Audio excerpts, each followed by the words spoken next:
Assalamualaikum warahmatullahi wabarakatuh. Bismillah, alhamdulillah wa syukrulillah ala ni'matillah, wa la hawla wa la quwwata illa billah. Wassalatu wassalamu ala sayyidina rasulillah, sayyidina Muhammad ibn Abdillah, wa ala alihi wa ashabihi wa man tabi'a sunnatahu wa jama'atahu min yaumina hadha ila yaumil ba'thi wan nahdah. Amma ba'du, faqad qala Allah ta'ala fil Qur'anil 'azim wa huwa asdaqul qailin. A'udzu billahi minasy syaithanir rajim. Bismillahirrahmanirrahim. Watlu 'alaihim naba'a ibnai Adam bil haqq idz qarraba qurbanan fatuqabbala min ahadihima wa lam yataqabbal min al-akhar. Qala la aqtulannak. Qala innama yataqabbalu Allahu minal muttaqin. Bacalah olehmu, hai Nabi Muhammad sallallahu alaihi wasallam, atas mereka itu manusia akan cerita dua orang anak Adam dengan sebenar. Ketika mana diminta berkorban, kedua-duanya berkorban, maka Allah Ta'ala terima korban salah satu daripada keduanya dan tidak menerima korban yang seorang lagi. Lalu kata oleh orang yang tidak diterima korbannya, pasti aku akan bunuh engkau. Lalu jawab oleh yang diterima korbannya, sesungguhnya Allah Ta'ala menerima korban daripada mereka yang bertakwa kepada Allah Subhanahu wa Ta'ala. Sadaqallahu maulana al-azim. Alhamdulillah, para hadirin sekalian. Banyak-banyak lewat 10 minit. Ingat boleh sampai sebelum pukul 9. Target atas anak sekolah gitu, cuma boleh sampai kot sebelum pukul 9. Pukul 9.10. Baik. Alhamdulillah, kita masuk bulan Zulhijjah. Yang mana bulan ni bulan yang al-hajju ashhurum ma'lumat. Bulan haji, bulan yang maklum, iaitu bulan Zulhijjah. Dan di dalam banyak perbuatan hijraan haji itu, satu daripadanya yang boleh dikerjakan oleh orang yang tidak dikerjakan haji juga. Adapun ihram, kita orang yang tidak boleh kerja haji tak boleh ihram. Tawaf tak boleh kita. Nak sa'i tak boleh. Tak kena tawaf nak sa'i bangun naik MBSA ni. Itu juga nak wukuf di Arafah pun tak boleh. Tapi yang boleh, bahkan sunat, perkara yang paling afdal, ibadat yang paling lebih pada hari raya Aidil Adha ialah ibadat udhiyah dipanggil. Ibadat udhiyah. Cuma kita tak sebut ibadat sembelihan. Sudah jadi apa dia panggil, menang, taglib dia panggil, kebiasaan kita sebut ialah ibadat korban. Padahal antara korban dengan penyembelihan itu ada umum khususnya.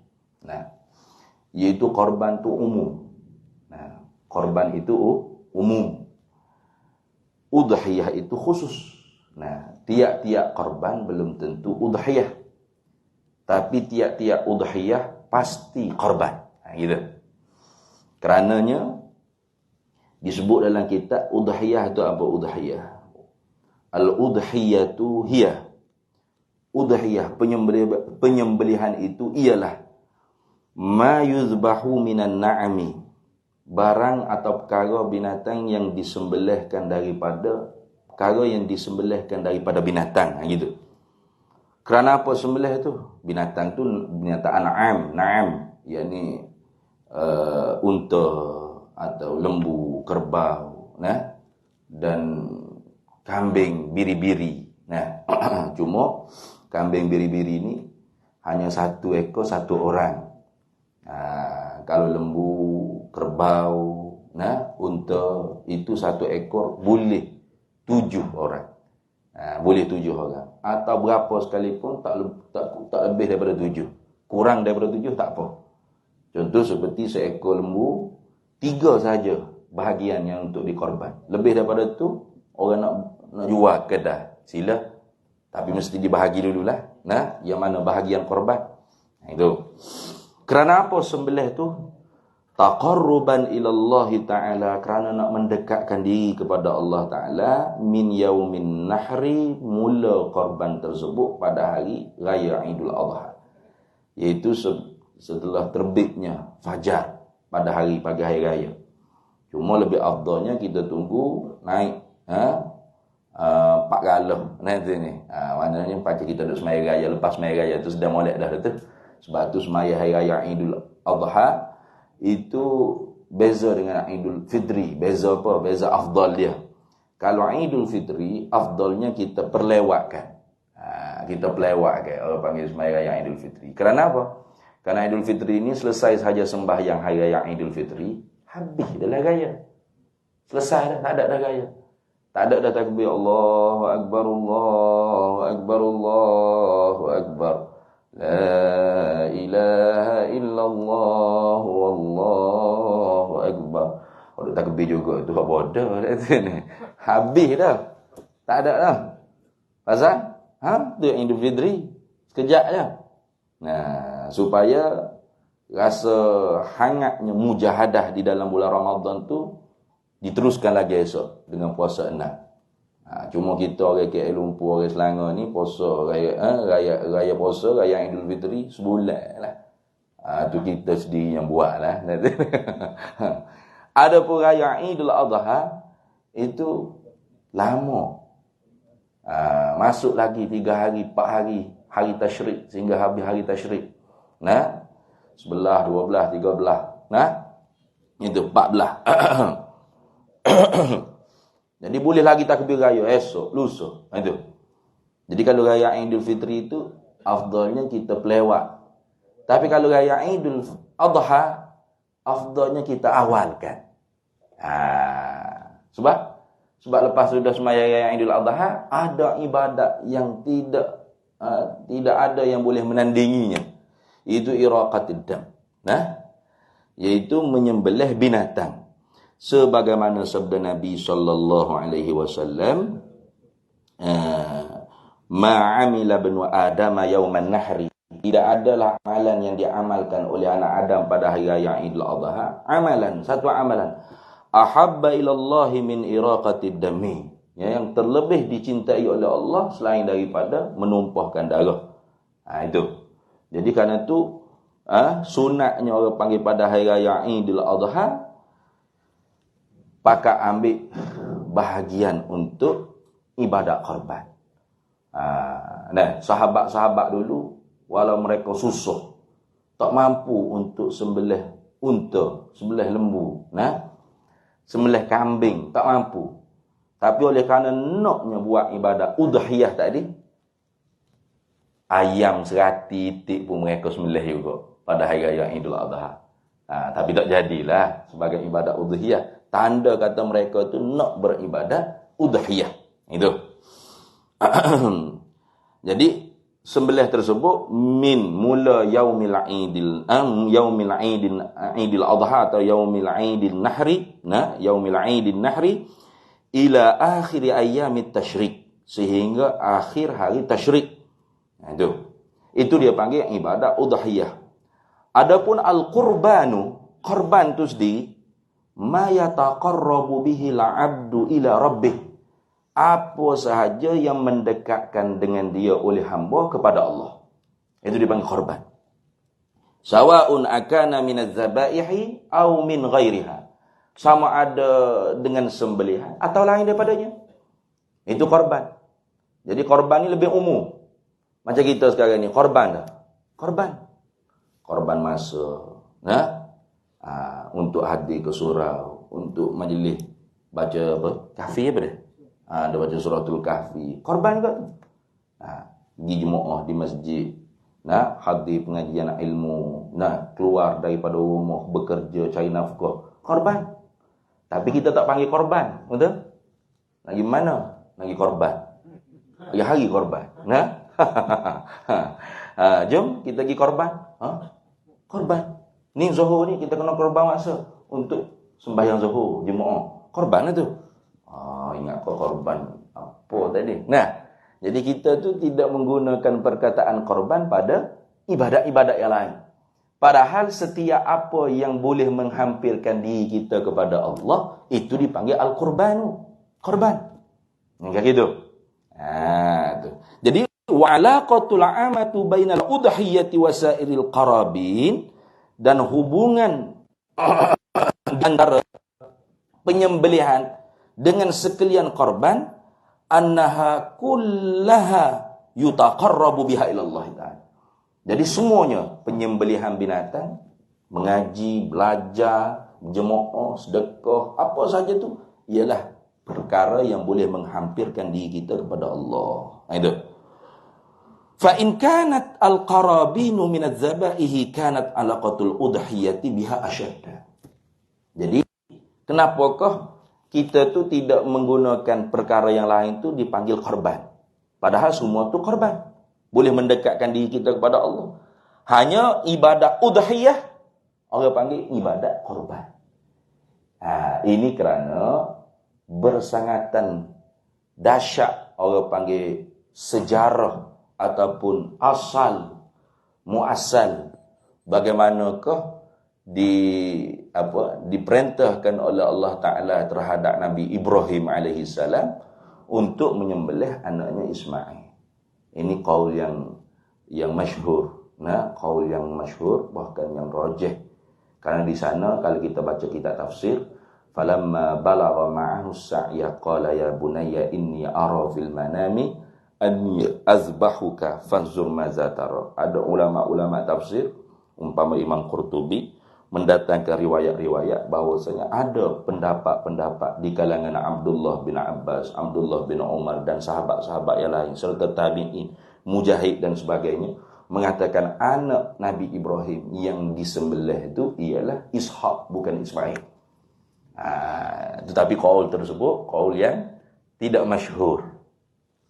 Dan tidak rajih, tidak kuat. Adapun yang masyhur serta kuat pula. Dia masyhur dengan kuat ni beza. Kadang-kadang masyhur tapi tidak kuat. Ada. Macam kita lagi belajar kitab tauhid, sifat 20 itu masyhur. Tapi sebenarnya tidak rajih, tidak kuat. Pasal 7 lagi ma'nawiyah tu susah nak difahami. Sebenarnya yang rajih sifat 13. Pasal mudah, senang. Itu contoh. Jadi tiap-tiap raya yang masyhur belum tentu rajih. Tapi yang ini rajih serta masyhur, iaitu anaknya Ismail. Jadi kalau kita baca saja, mungkin kita tak menghayati, kita tidak merenung berfikir, kita tak rasa apa-apa. Cuba kita letak kita di tempat Nabi Ibrahim sebagai bapa. Macam mana? Sudahlah menikah dengan Siti Sarah tu lama diuji, tak dapat anak. Bila nak dapat anak, disuruh kahwin seorang lagi dengan Hajar. Itu diuji dah. Walaupun Sarah kata kahwin lah, Pak Hewe, kita ni tak ada anak. Kalau kahwin mana tahu boleh anak. Boleh juga saya timai anak. Mula-mula bila dah nikah dapat anak Ismail, sudah. Rasa cemburu habis geng. Pasal Ibrahim banyak duk cara ke anak dia. Duk pergi ke rumah madu dia. Yang uji pula situ. Anak baby-baby lagi yang suruh pergi tinggal. Pergi tinggal anak dengan bini. Tengah pada pasal yang tidak ada satu manusia. Tak satu perkampungan. Satu sumber kehidupan. Tak ada. Logik lah kepala. Cuba kita fikir. Kita tinggal di outstation beberapa hari je. Rumah tu penuh benar. Dah lauk, berahaya. Daging, penuh peti. Tak cukup lagi. Takut lapar, bulu ke mana. Ni pergi tinggal di pada pasir yang tak ada satu sumber kehidupan. Tak ada. Itu pasal lah bila anak ya Ismail tu menangis. Wah, lapar, dahaga. Hajar tu berlari. Daripada sofa ke marwah. Cari air. Sehingga jadi syiar di dalam Islam kita. Inna sofa wal marwata min sya'airillah. Sesungguhnya antara sofa dengan marwah itu ialah sya'airillah. tanda-tanda kebesaran Allah. Siapa lah ni orang wak khijah umrah ke, wak khijah haji ke, kalau tak sa'i, tak sah haji, tak sah umrah. Jadi rukun lah. Kena bersa'i, berlayar-layar, mengingati, mengenang bagaimanakah Siti Hajar menerima ujian daripada Allah Ta'ala. Tengok. Kalau orang panggil tidak daripada iman yang sebenar-benar kuat, yakin, yang benar-benar jazam, bulat, tak boleh tu. Tentu-tentu dah yang mengepek ke tok lelaki berbaku-baku. Apa punya perintah tak tahu nak tinggal hamba dengan anak ni, anak kecil lagi, tak ada perut bedah ke apa. Aku pergi munajat sekali lagi gak abah kita. Takut salah dengar kau guna perintah Tuhan ni. Akur. Tak ada banyak komplain. Dan dididik anaknya tu dengan jadi anak yang soleh. Dalilnya mana? Bila ditinggal, balik semula Ibrahim ke Palestin, tak pergi melawat. Ada kata mari sebulan sekali kau kirim duit belanja kau, transfer kau, Maybank kau berapa sebulan sekali, 2 minggu sekali. Dak tu ni gaji masa. Ndak. Tak ada gidah lepas tu sehingga perintah Allah Taala. Tunggu perintah Allah Taala. Allah suruh gigi. Bukan kata Allah Taala suruh kita. Nampak rindu benar tu Ibrahim weh. Gilah nak pergi menawak ke? Ndak. Suruh gi sembelih. Cuba. Sakit kepala lalam kalau ceramah buat agak ni. Rasa denyuk oleh kepala. Rasa tak logik. Ni. Tak logik dengan diri kita. Kok email lemah ni. Macam mana boleh terima lagu tu? Gigi. Falamma balagha ma'ahu sa'ya. Tak kalau mana anak Ibrahim tu, yakni Ismail tadi tu, umurnya sudah boleh bekerja. Jadi tinggal baby, duk jerit. Siapa duk tok kaki tu kan? Siapa keluar air zam-zam tu? Tu Ismail tu. Tinggal bayi baby lagi, jumpa pula umurnya sudah pun boleh bekerja. Kalau kita agak lah ni umur berapa weh? 18 ke atas dah. Boleh kerja dah. Boleh mari dah MBSA bawa profile ke apa nak kerja ni. Untuk temu duga kerja. Mana boleh kerja, boleh berusaha. Falamma balagha ma'ahu sa'ya. Bila siapa jumpa ketika mana sudah pun dewasa dah, gapo hak dia tanya, dia royak kepada anak dia Ismail. Inni ara fil manami anni azbahuka. Aku tengok dalam mimpi aku diperintah, maknanya dalam mimpi. Kerana mimpi para anbiya tu ialah wahyu. Bukan mainan tidur macam kita, tidak. Aku diperintahkan oleh Allah dalam mimpiku, anni azbahuka. Aku ni sembelih engkau. Aku diperintah untuk sembelihmu. Bayar. Kalau tidak didikan ibu, kalau tidak berkat didikanmu, pasal pok ni tinggal lama je, kecil lagi. Pasti anak tersebut bukan anak yang soleh. Ni berkat didikan ibu. Sebab tu kesolehan anak 90% ialah hasil daripada didikan seorang ibu. Ya pasti gitu. Sebab tu kalau ibu dia jenis gelek punggung di TikTok, siap. Anak pun siap lah kat lagi. Nanti ni. Dia tengok dah mak dia duk. Depan TikTok. Anak dia kat lagi gelek punggung kat depan TikTok.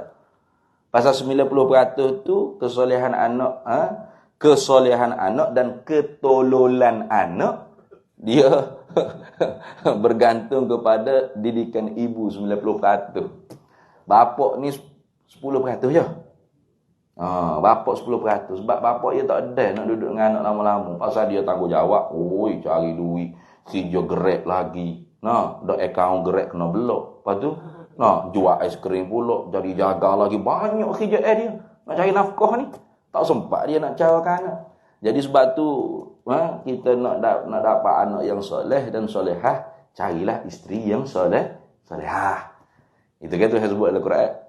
Wa Maryam ibnata Imran allati ahsanat farjaha fanafakhna fihi min ruhina wa Wasaddaqat bikalimati rabbiha wa kutubihi wa kanat minal qanitin.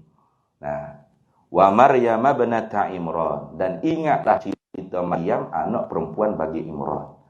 Allati ahsanat farjaha, yang mana Maryam ni orang yang menjaga farajnya, kemaluannya, supaya tidak terjatuh di dalam perbuatan yang keji fahsyat, iaitu zina.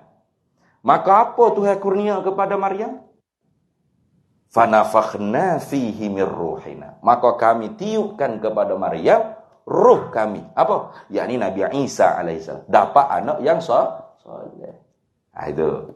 Jadi sebab tu kesolehan anak tu 90% bergantung kepada didikan seorang ibu. Pasal tu tengok bagaimana Nabi Ibrahim nak tinggal anak dia dengan ibu anak dia Ismail, itu Siti Hajar, di tempat yang tidak ada satu sumber kehidupan, tetapi Siti Hajar mengajar anak dia menjadi anak yang soleh. Nah, mana dalilnya? Dalam Quran rakam tadi. Fanzur maza tara, apa pendapat engkau, hei Ismail, dengan perintah Allah Ta'ala ni? Qala ya abati fa'al ma tu'maru satajiduni insyaallahu minas sabirin. Tengok. Qala, jawab oleh Ismail, ya abah, wahai ayahandaku yang dicintai. Itu makna abah. Ya sebab tu panggilan kepada bapa yang paling yang orang panggil penghormatan yang tinggi selain daripada abuya. Abuya tu tinggi dah. Yang lebih kurang dengan abuya ialah abah. Bukan abi. Abi tu bapakku kalau terjemah Melayu kan. Dia banyak gitu. Ustaz ni suruh anak dia panggil abi, abi. Nah. Dia Tok Imam di rumah ustaz kata begitu. Tanya, abi ada di rumah abi? Tok Imam kata, bapakku ada rumah. Anak kata, bapakmu duduk kat rumahmu lah. Di rumah aku ni bapakku kata ni. Abi tu bapakku, nah. Tak. Kalau bahasa Melayu kita kat bapakku, nah. Bapakku nak duit. Oh, kasar. Kalau abah, wahai ayahandaku yang dicintai. Itu maksud itu. Orang tak tahu tu dah tu ni. Lepas tu kita panggil orang tua kita abah. Ya abah, wahai ayahandaku yang dicintai. Ya abah, tif'al ma tu'mar. Buat apa Tuhan suruh. Oh. Ni soleh berkat didikan ibu. Nah, kalau tidak berkat didikan ibu, kalau ibu tidak, mu ingat, kalau bapak mari, bapakmu lah tinggal kita atas pada pasir. Nah, bapakmu memang tak ada perut pedah. Lihat sini. Bapakmu memang tolong. Dah, dia tinggal mu dengan aku atas pada pasir ni. Mu jangan layak, jangan cium tangan dia, jangan panggil dia bapak. Bapak apa ni. Itu pasti. Kalau ibu yang tidak solehah. Jadi bila anak mari, bila Ibrahim mari, akan keluar perkataan ya abah. Nah, bapak apa mu? Bapak durjana, bapak yang tak ada berguna. Itu, ya abati fa'al ma tu'mar satajiduni insyaallahu minas sabirin. Hei ayahandaku yang dicintai, buatlah, kerjakanlah apa yang Allah Ta'ala perintahkan. Nescaya insyaallah. Insyaallah. Kena kata insyaallah.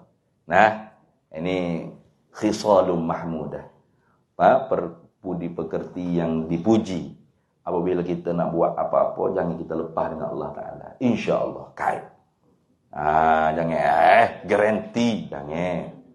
Siapa kita yang boleh menggarantikan sesuatu perkara? Tak boleh. Mari mana ni? Mari mana ni? Garanti, ya. Oh, garanti. Jangan duk beres gitu.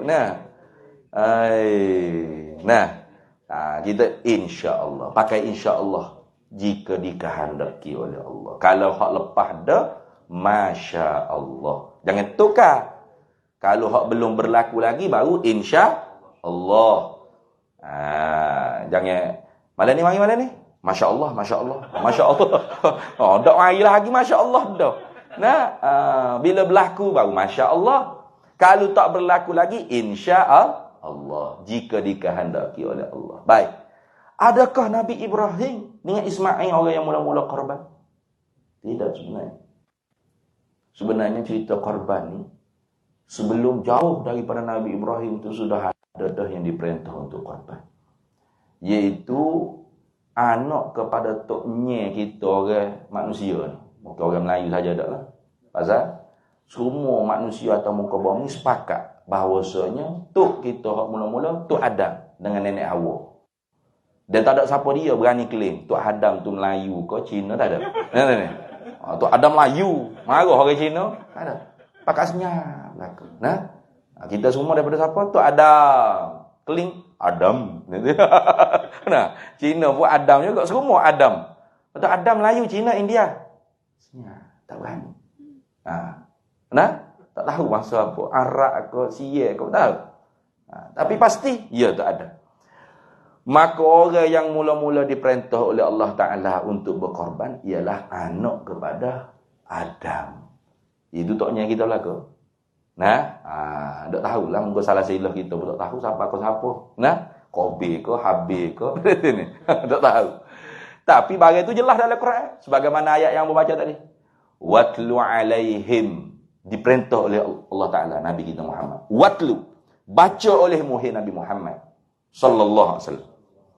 Alaihim. Atas mereka itu. Jadi nak ceritanya sejarah ni kita tak boleh reka. Mesti berfakta. Kalau ayat lain, kul. Kayak gitu. Katakanlah, hai Nabi Muhammad. Kul tu makna fi'ama. Katakanlah. Royaklah. Ceramahlah. Kempenlah. Tapi kalau sejarah, watlu. Bacalah. Kita tak nak reka. Kalau reka jadi cerita dongeng saja dah. Watlu alaihim. Bacalah olehmu, hai Nabi Muhammad sallallahu alaihi wasallam. Alaihim, atas mereka itu manusia.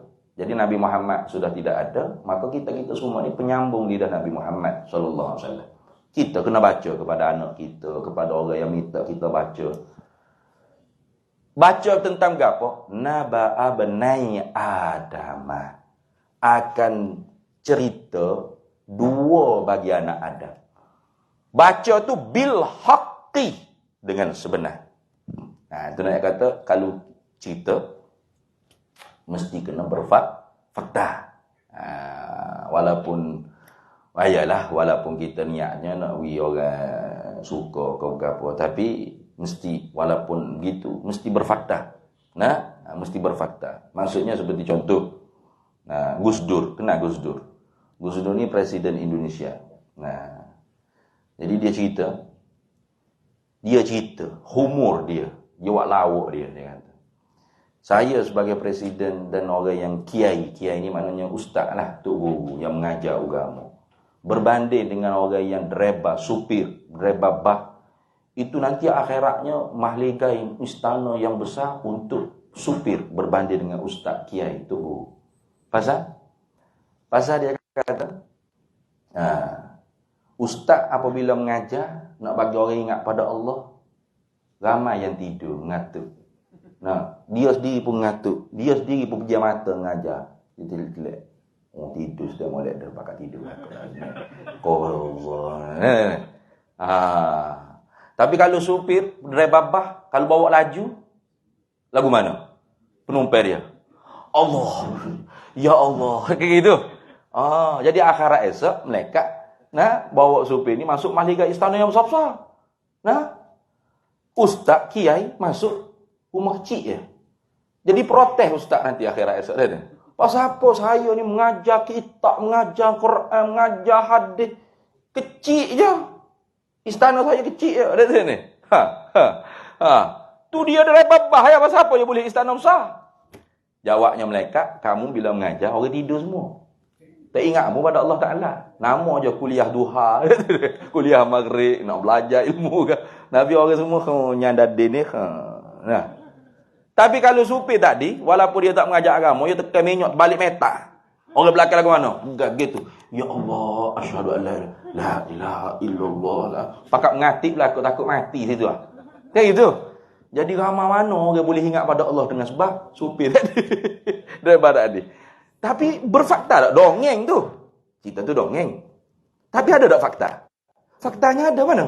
Iaitu ingat kepada Allah. Iya betul. Ad-dalu ala khairi kafa'ilihi. Yang menunjuk kebaikan itu seperti orang yang memperbuat juga. Itu.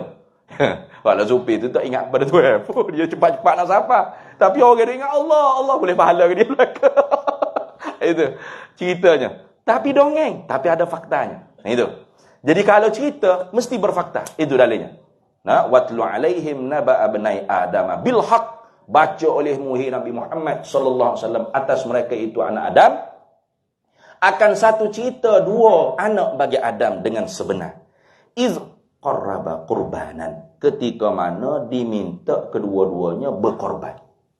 Satu hari tu Adam alaihi salam panggil anak dia Qabil dengan Habil. Nah, hei Qabil, hei Habil. Tuhan minta kalian berdua ni berkorban daripada hasil usahaan kalian. Jadi Qabil ni petani. Nah, Habil ni penternak. Bila dapat perintah Allah Ta'ala begitu, bagaimana Qabil? Qabil tak yakin. Yo, adalah hati ya. Ini sebab tu korban dia setiap apa ma yataqarrabu bihi al-'abdu ila Allah, dia berdasar kepada yakin. Nah, bagaimana yakin? Yakin tu bagaimana? Nah, maka oleh kerana kurang yakin atau tidak yakin, dia balik ke kebun dia, cari daun-daun ataupun hasil apa tanaman-tanaman dia yang buruk-buruk, yang berulak-bulak, yang hacur-hacur. Nah, gitu. Nah, macam sekarang lah. Kalau tabung surau, tabung masjid tu, ambil apa? Duit tu. Mana duit Seria hacur Wih, baru ni. Mana duit Seria hacur? Oh, dalam coli punya. Hak seletik, hak hacur berapa belah dah. Hak tu je bubuh dalam tabung masjid, tabung surau. Betul tak? Papa ni AJK masjid nak ni ke, ya Allah, apa benda belendar molek ni. Nak buka seletik hacur lagi Seria. Nah, buka tu soyok dah Allah.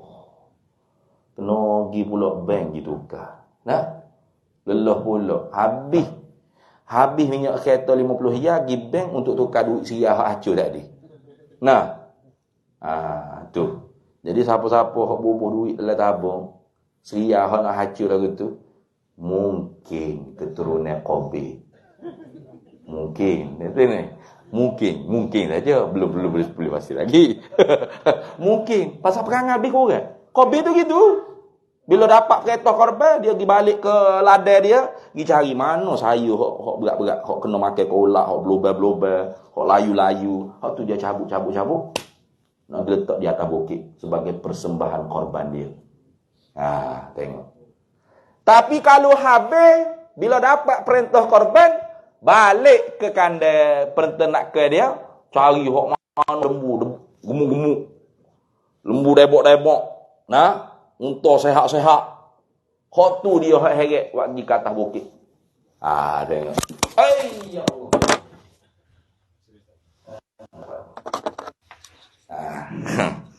Dia gegok sedih ni. Tak apa dia. Jadi sebab tu kalau orang yang orang yang korban cari lembu gemuk-gemuk. Ini berapa ratus satu bahagian ni? 800. Murahnya. Pak nak saya? Ada tak 1,500 ke? Ada? Macam mana pun lembu? Tengok. Oh, bau betul gemuk sehat gini. Itu keturunan Habil. Ataupun masuk duit dalam tabung masjid tu 50, 100. Tebal pula tu. Gini tebal. Tu keturunan Habil tu. Nah, pasti. Pasal perangai lebih kurang. Mesti ada genetik dia tu. Turun daripada tok mula Habil. Nah, kayak gitu. Kita ni dua tu je. Nak sambung ke tu ada. Boleh jadi Qabil atau Habil. Jadi kalau hak jujur, hak baik-baik, tu barangkali keturunan Habil. Nah, jadi kalau 800 satu bahagian, malah aku. Nanti aku cari hak murah. Mana? Cari dalam Facebook, jumpa 200 sekian. Ke murah. Mana? Di Kemboja. Korban di Kemboja. Mana? Kena ke skemo. Ha. 500 patut lembu tapi seekor je lembu. Lembu hak sama. Tiap-tiap korban tu lembu tu belaka. Ni lembu tu ai. Patut 500 ekor lembu. Patut tapi seekor ya. Untung parok skema ni sini. Untung parok dia. Nah. Jangan kita gitu. Nah, yang penting yang aula yang afdalnya kita berkorban di tempat di mana kita berhari raya. Nah, ataupun di tempat mana yang kita duduk pada hari-hari tasyrik. Tak kira. Karena nak mensantuni fuqara wal masakin yang ada di kawasan tersebut. Nah, tempat kita pun ada fakir miskin juga, bukan di Kemboja saja. Nah, ingat ke Kemboja saja fakir miskin. Patut fakir miskin pak kita? Gigit jari gitu. Pakai dua korban sana sebab murah tak. 150 ya segi. Malaysia 800. La ilaha illallah. Nah, jangan dilihat di situ. Nah, la yanalallahu luhumuha wala dima'uha walakin yanalut taqwa minkum. Dok sampai darah daging korban kamu kepada Allah. Bukan kita buat korban tu daging-daging mari kita letak di depan gitu. Ada. Sudah korban daging-daging bubuh ladulal letak mihrab. Nak persembah ke Tuhan gitu. Dok lah pasti daging tu kita makan. Kalau korban sunat kita sunat makan. Dan afdal kita makan tu ialah bahagian organ dalam. Tapi kalau korban wajib haram kita makan. Bukan hanya kita, bahkan orang yang di bawah tanggungan kita pun haram makan. Mana korban wajib? Seperti korban nazar. Mana korban nazar? Mana kita bertutur dengan lidah kita. Demi Allah, wajib atasku untuk mengerjakan penyembelihan lembu seekor jika aku dapat. Maka bila dapat, ketika tu nazar dia panggil. Wajib dia sembelih apa yang dia nazarkan. Dan haram dia makan walau semuluk sekalipun. Kena sedekah habis licin. Gitu dah hukumnya. Atau bukan nazar, tetapi dipanggil mulhaq bagi nazar. Mana? Ini kena ngaji fiqh ni. Lihat ni. Ilhaq bagi nazar. Mana? Udhiyah yang dihubungkan masalahnya dengan nazar. Mana contoh? Seperti satu orang tu dia tanya, lembu nak gapo ni Pak Mat? Ada lembu seekor. Lalu dia niat nak mengiklan, nak memberitahu. Nak memberitahu Pak si penanya tadi. Pak Mat, lembu nak gapo ni? Contoh. Orang tanya dia. Tanya Pak Mat. Pak Mat niatnya nak memberitahu kepada si penanya tadi. Ini nak buat korban hari raya ni. Hazihi udhiyati. Ini nak buat korban pada hari raya. Maka ketika itu jatuhlah korbannya korban wajib. Kerana ilhaq dengan nazar. Tu jaga-jaga tu. Ini banyak orang awam yang kurang mengerti hukum. Sebab tu hukum ni dimaaf pada orang awam. Tapi bila sudah tahu, tak dimaaf. Jadi ilhaq. Cuma kalau dah tersalah, maka lagu mana? Helah lah. Lagu mana helahnya? Itu daging orang lain, kita hak makan, daging kita semua orang makan. Dah jadi korban wajib? Kayak gitu. Tapi tak sama dengan ketika mana kita nak sembelih ataupun kita tak sembelih. Orang nak sembelih, kita yang niat. Bismillah Allahumma hazihi udhiyati. Dengan nama Allah, ya Allah ya Tuhan, inilah korbanku. Itu tak jadi korban wajib. Pasal bukan niat nak iklan, nak memberitahu. Lepas tu, itu tabarrukan, nak ambil berkat dengan nama Allah, ya Allah, inilah korbanku. Tak jadi wajib. Tak jadi wajib bila kita nak iklan pada orang, nak beritahu pada orang. Ini lembu nak buat apa ni Pak Mat? Nak buat korban pada raya ni. Nak buat korban pada raya ni. Jadi al-lafzu bermula lafaz idza utliqa, apabila disebut dengan semata-mata korban, insarafa ila fardil kamil. Dia kembali kepada fardu tahap yang paling sempurna. Maka penyembelihan atau pengorbanan yang paling sempurna ialah penyembelihan yang wajib. Kerana waktu sikit pun dia tak boleh makan, haram. Gitu. Malaikat dia kait dengan sunat. Tak apa. Lembu nak apa ni Pak Mat?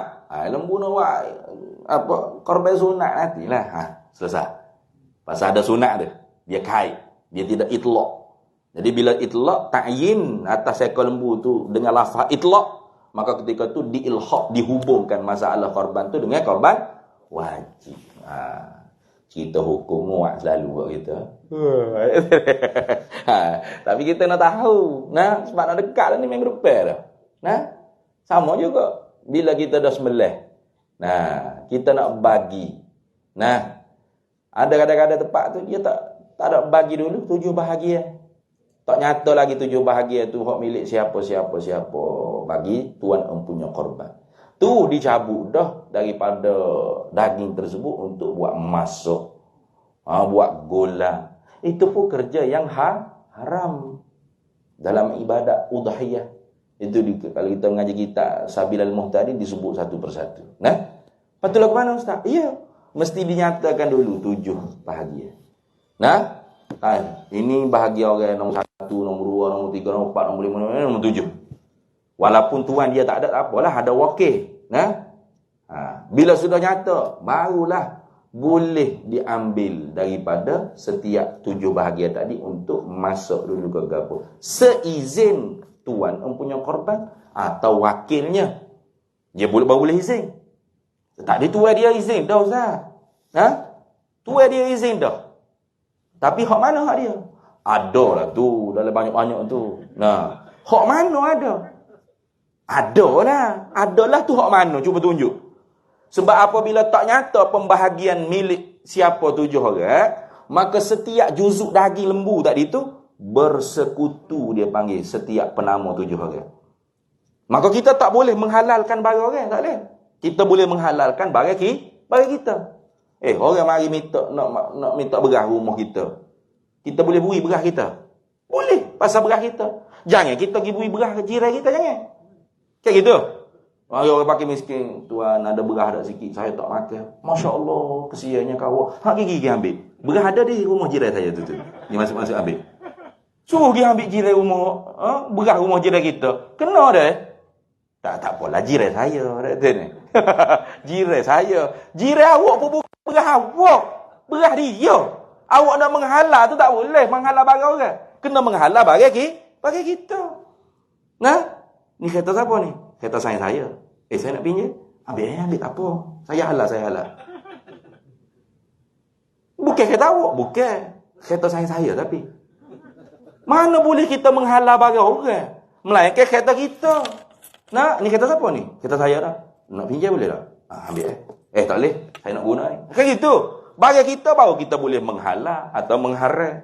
Tak boleh. Jangan ambil. Atau ambil. Sila. Sebab milik kita. Milik orang mana boleh? Samalah daging korban yang belum dinyatakan milik 7 bahagian.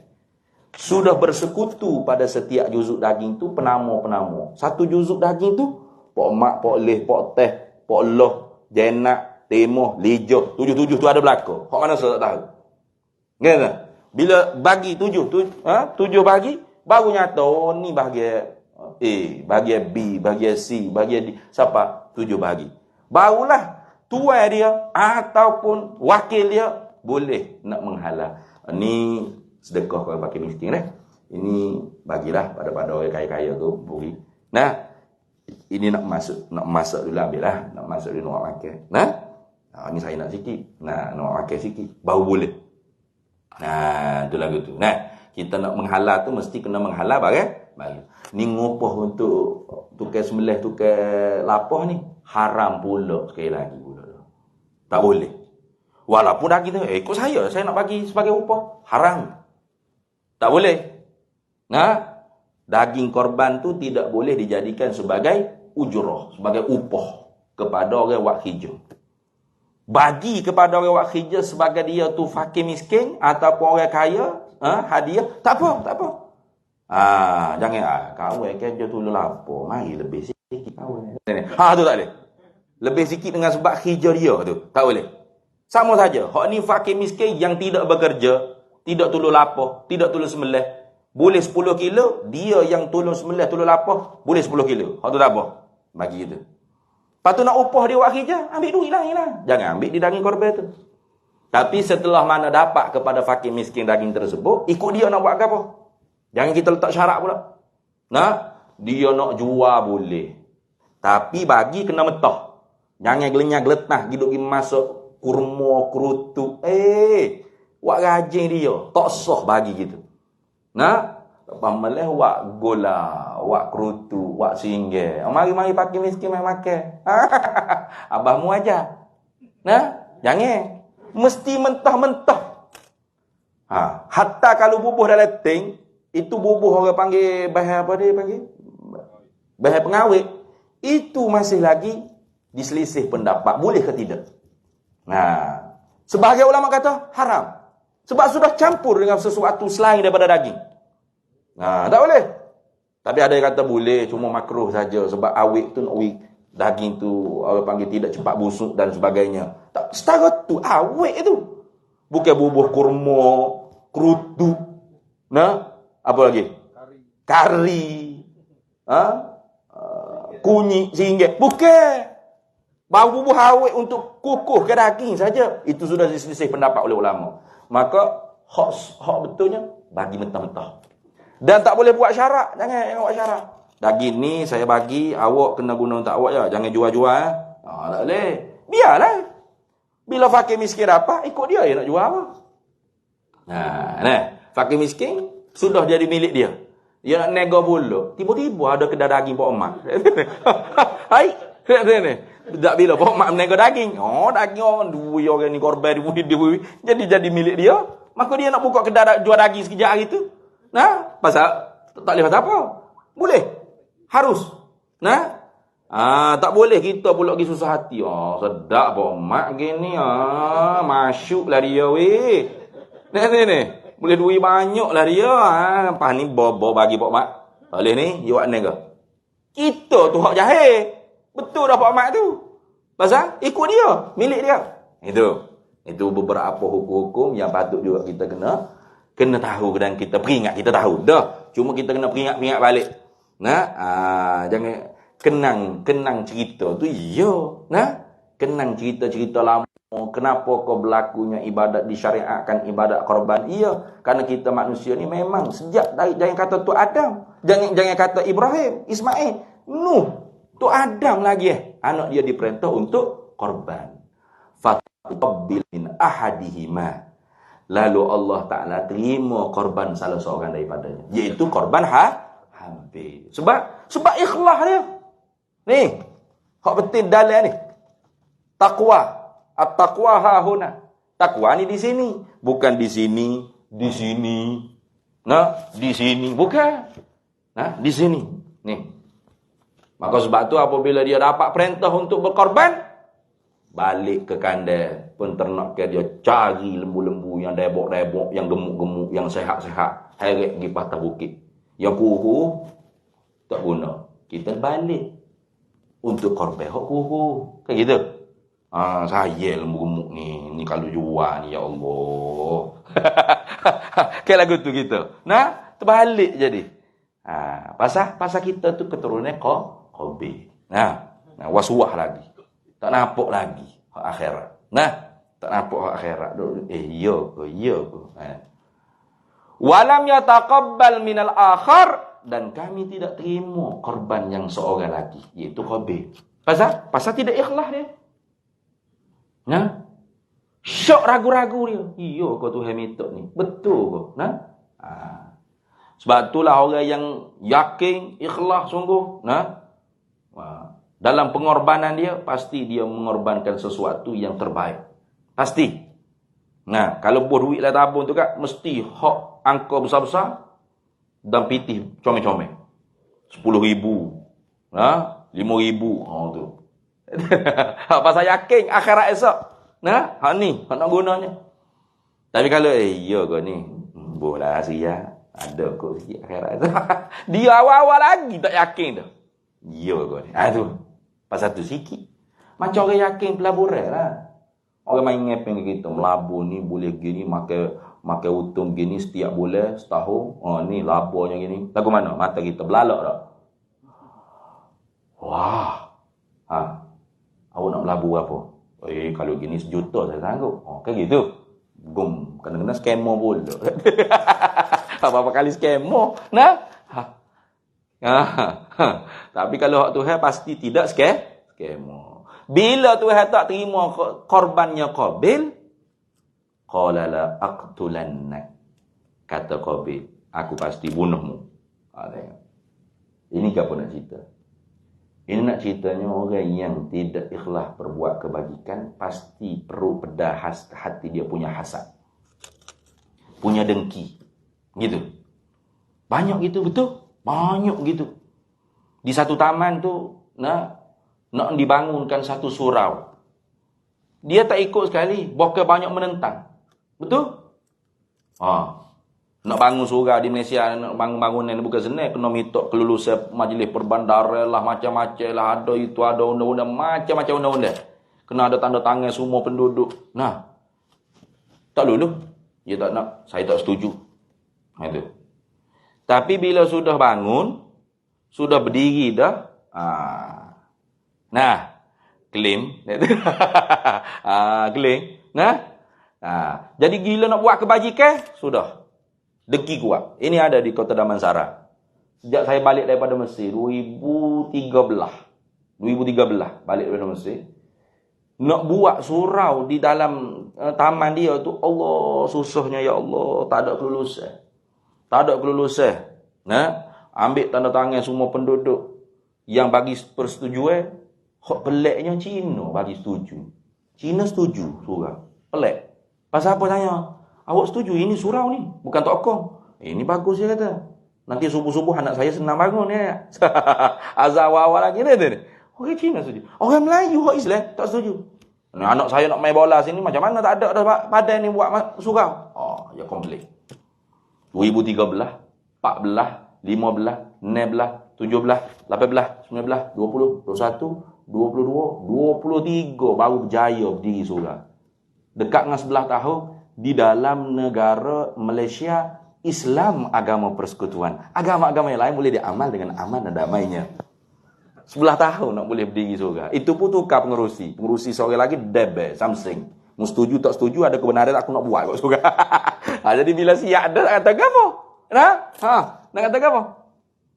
Jadi perangai anak Nabi ada Qabil ni ada pakla. Qala la aqtulannak. Kata Qabil, aku akan bunuhmu. Deki dia.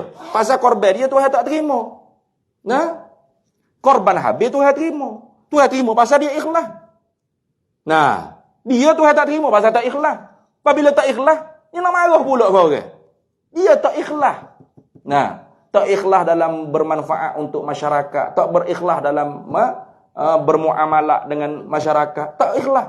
Padahal tak boleh buat surau sini. Mana boleh? Ini anak kita nak main ke apa semua sini. Tak ada lah padai. You komplain. Orang India, orang Cina, bukan agama Islam, Hindu, boleh setuju. Tak ada apa-apa. Bagus dah pula kata. Senang anak saya nak bangun sekolah pagi-pagi awal. Bunyi azan dah. Bunyi orang baca Quran. Kan pelik tu. Tak pelik apa? Bermakna dia keturunan Qabil. Lalu akhlakul karimah yang ditunjuk oleh Habil, qala innama yataqabbalullahu minal muttaqin. Bila orang ugu, orang maki, orang caci dan sebagainya, dia tidak membalas dengan cacian. Bahkan memperingati dengan peringatan Allah. Hanya senya Allah menerima daripada orang yang bertakwa kepada Allah. Itu orang yang berakhlakul karimah. Jadi sebagaimana Nabi Ibrahim dengan Ismail, bila diuji dengan penyembelihan, Allah Taala tukarkan.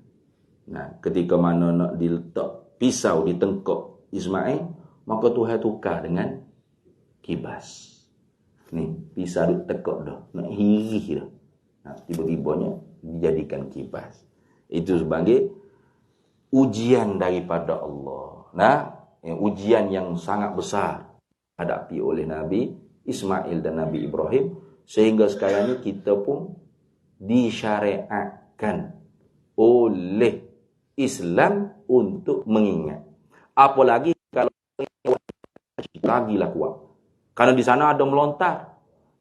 Melontar jumrah itu ketika mana Nabi Ibrahim nak pergi bawa Ismail untuk sembelih, itu dihalang oleh syaitan. Syaitan menghalang. Nah, maka dilontar dengan batu. Nah, dilontar dengan batu. Sampai sekarang pun diisyaratkan melontar dengan batu. Bukan syaitan dulu itu. Ini semangat siapa kau lepau orang dalam tu ada. Ni. Aduh. Nah, pekung tu isyarat saja. Nak orang negeri gapo gak Allah semangat sungguh dia. Padahal syaitan ni bukan duduk situ. Duduk dalam diri kita pun ada.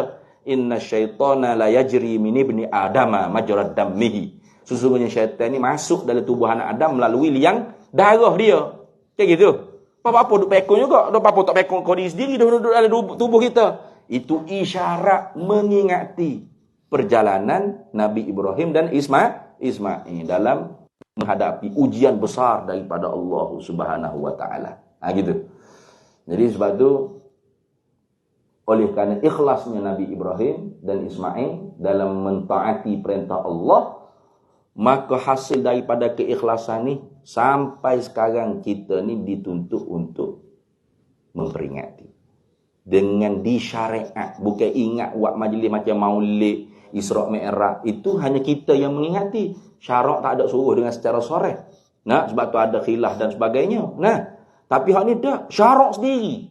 Syarak sendiri yang suruh ibadat udhiyah, ibadat haji dan sebagainya. Nah, syarak sendiri yang mensyariatkan supaya kita ingat. Maka sebab tu kalau kita ikhlas dalam beramal, maka walaupun pendek umur kita, usia kita tetap panjang. Betul? Cuba tengok ulama-ulama, Imam Syafi'i dan sebagainya. Walaupun sudah Imam Nawawi umur 40 meninggal, dah muda lagi. Tapi sampai sekarang diguna kitab-kitab karangannya. Dan disebut nama-namanya Imam Nawawi. Biasa kita dengar ke?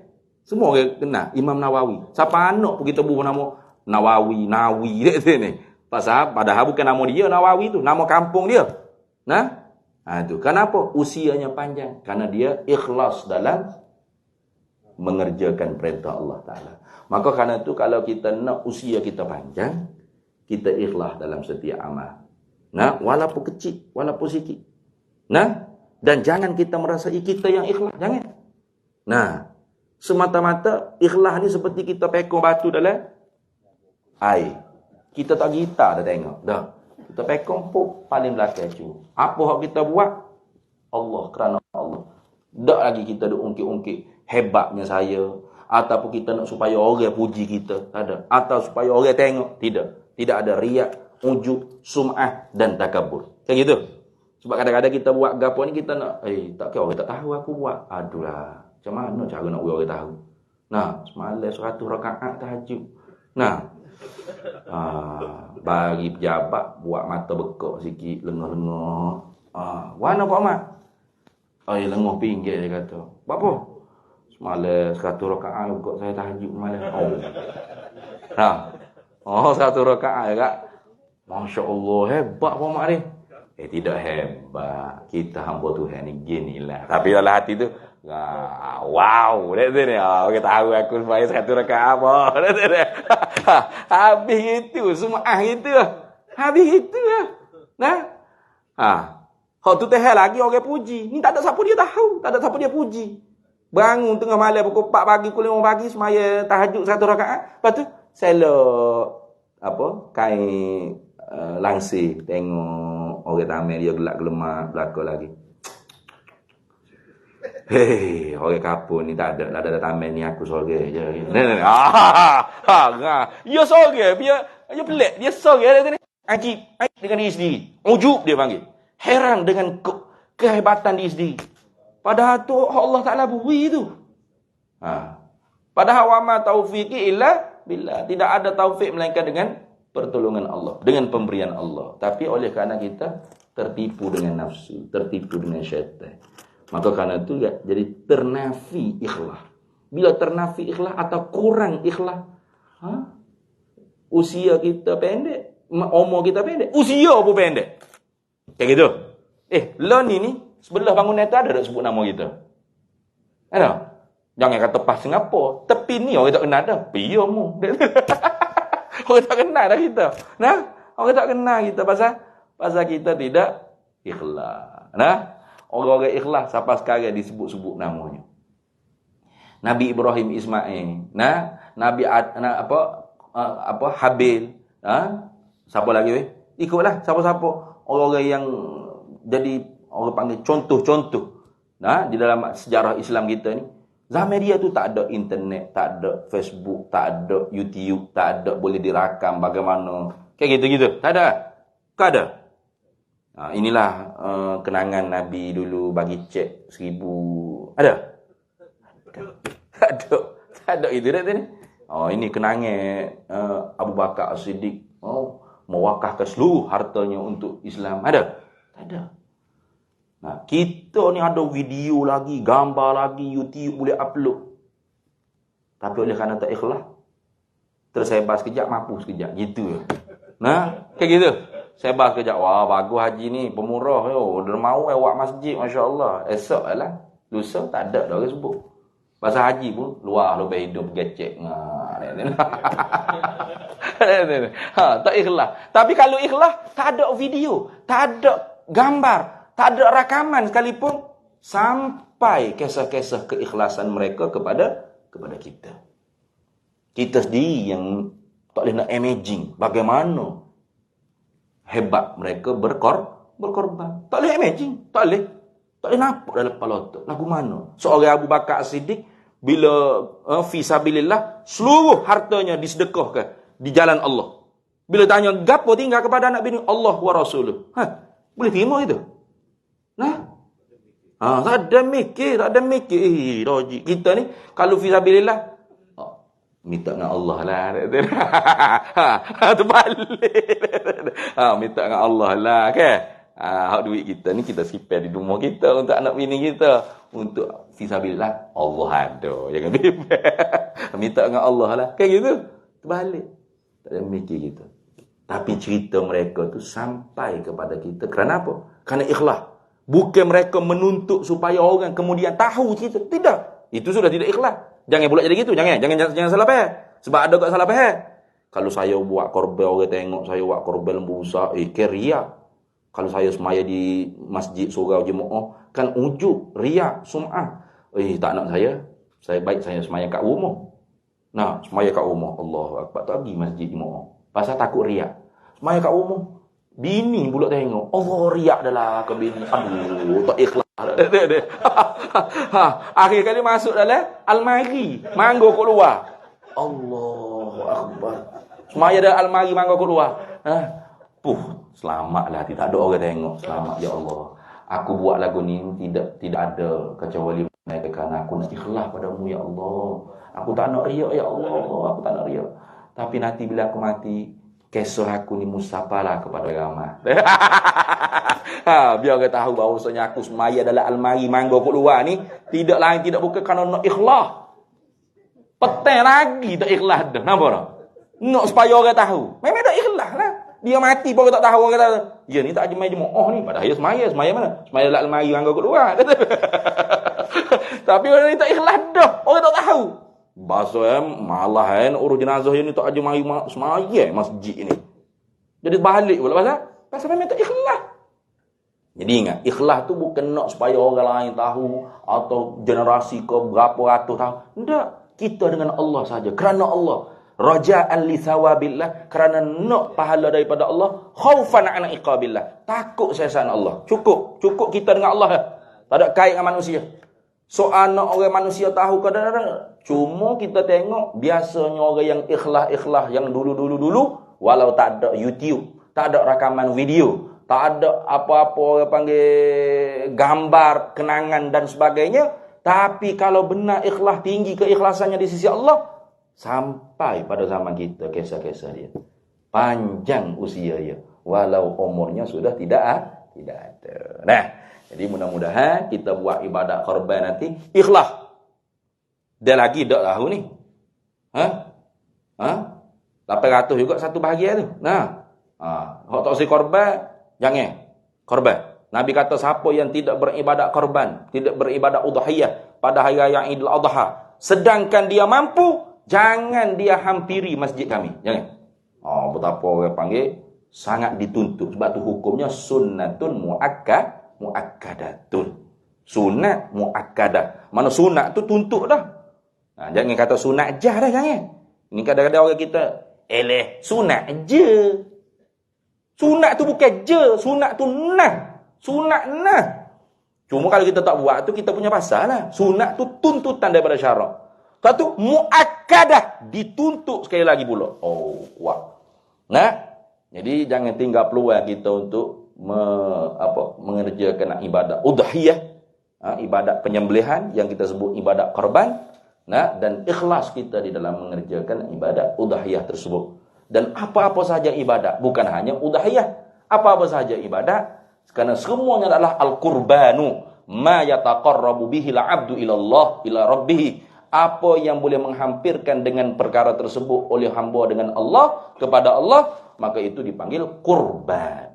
Cuma lebih-lebih lagi pada hari raya udhiyah, penyembelihan binatang ni dimenangkan panggilan kurban karena kisah asal daripada Nabi Ibrahim dan Ismail. Pengorbanan mereka sangat besar. Sehingga hukum melakukan zabaih ataupun udhiyah atas Nabi kita Muhammad SAW fardu ainin. Atas Nabi wajib. Sebab tu kita ni dalam akaun Maybank akhirat, bukan Maybank di Sungai Buloh di Shah Alam. Maybank akhirat kita ni sudah ada satu pahala udhiyah yang dihadiah, disedekah oleh Nabi kita Muhammad sallallahu alaihi wasallam. Jadi sebab tu pahala kita boleh sedekah. Ingat, pahala kita nak sedekah boleh orang yang mati. Tapi kalau kita nak buat korban untuk orang mati, itu tak boleh. Melainkan ada wasiat daripada si mati untuk buat korban kepada dia. Kemudian apabila ada wasiat, wasiatan liwarithin, ataupun wasiat tu tidak boleh diluluskan melainkan 1/3. Kemudian tidak boleh orang yang mengadakan korban bagi pihak yang mewasiat tu untuk dia makan. Itu pun sama, ingat hukum. Jadi kalau untuk hadiah pahala tu tak apa. Jangan bertukar tu. Contoh ayah kita meninggal dah, kita nak buat korban, kita niat pahala untuk dia. Boleh. Tapi untuk jadikan dia sebagai pengorban, tak boleh pasal dia meninggal dah. Melainkan dia ada wasiat. Gitu. Itu pun yang melakukan wasiat tu tak boleh kita. La wasiyatan liwarisin, kerana kita waris ayah kita. Mesti orang lain. Orang yang ditanggungjawabkan dengan pengurus wasiat tersebut. Dan dia pun tak boleh makan juga. Kerana dia pada pihak menempati pada pihak memberi, lepas tu tak boleh sekaligus jadi penerima. Mana boleh gitu. Mesti disedekahkan semua daging itu kepada orang ramai. Gitu. Jadi mudah-mudahan boleh dah berhenti dah.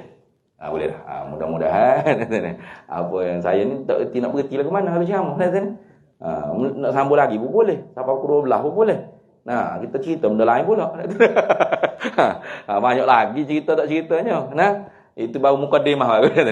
Mudah-mudahan apa yang kita dengar pada pagi ni jadi peringatan apa yang sudah kita tahu dah untuk mengikhlaskan hati kita di dalam ibadat korban nanti. Dan ibadat korban yang kita kerjakan mestilah dengan ilmu, keikhlasan, dan mudah-mudahan Allah Ta'ala terima korban kita.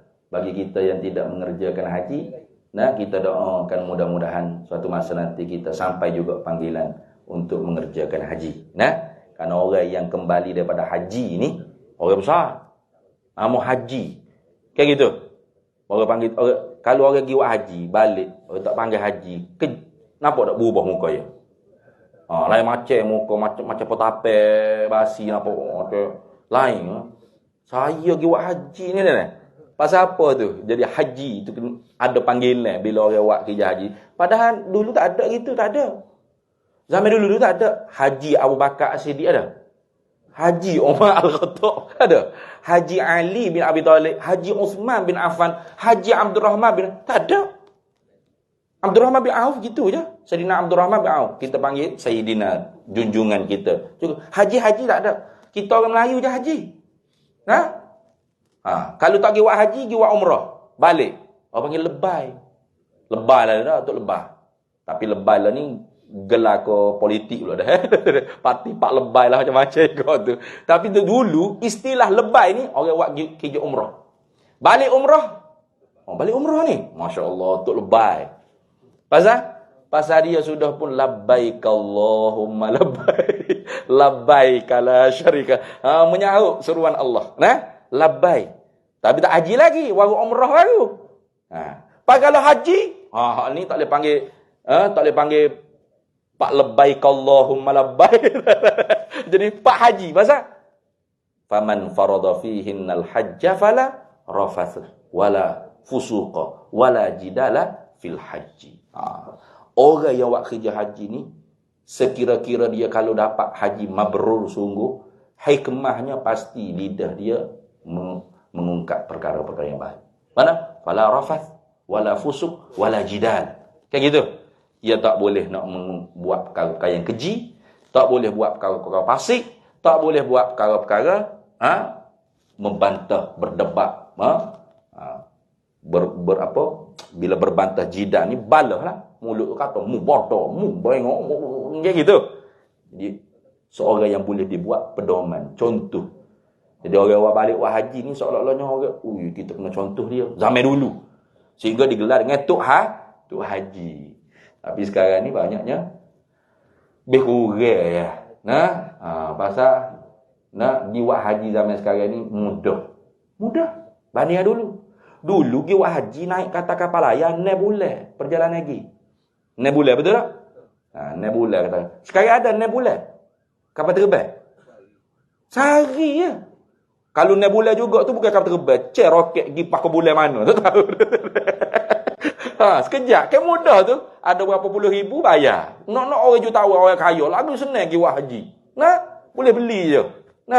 Kita orang susah sikit, orang miskin sikit ni lah. Umur 200 tahun baru naik nama pergi haji. Ni. Macam hamba 250 tahun. Daftar haji. Bila ni hamba boleh pergi buat haji? Ya pun cek nanti ustaz dah kita cek. InsyaAllah 250 tahun baru naik. Mu ni gila apa? Aku boleh hidup lagi dak 250. Mahdi tak sampai 100 lagi. Tu pun makan nasi sikit je. Aku kalau melantak 2-3 pinggir. Sunat, sedap. Jadi cukup tu berat dah aku kecek di hari Jumaat ni berat. Jadi cukup setakat tu. Mudah-mudahan yang baik tu kita dapat ambil contoh, yang tak baik tu kita jadikan sempadan kekurangan daripada diri saya sendirilah. Yu'til hikmata man yasha' wa may yu'tal hikmata faqad utiya khairan katsira wa ma yadhakkaru illa ulul albab. Bismillahirrahmanirrahim. Allahumma inna nas'aluka min khairi ajilihi wa ajilihi ma 'alimtu minhu wa ma lam na'lam. ونسألك الجنة وما يقرب إليها من قول وعمل ونية واعتقاد ونعوذ بك من النار وما يقرب إليها من قول وعمل ونية واعتقاد ونسألك من خير ما سلك عبدك رسولك نبيك محمد صلى الله عليه وسلم اللهم فقهنا علم الشريعة والمعرفة والطريقة والحقيقة واستعملنا بها بحق سيدنا محمد صلى الله عليه وسلم رب فانفعنا ببركاتهم واهدنا الحسنى بحرمتهم وأمتنا في طريقتهم ومعافاة من الفتن وصلى الله وسلم على سيدنا محمد والحمد لله رب العالمين. Para hadirin semua,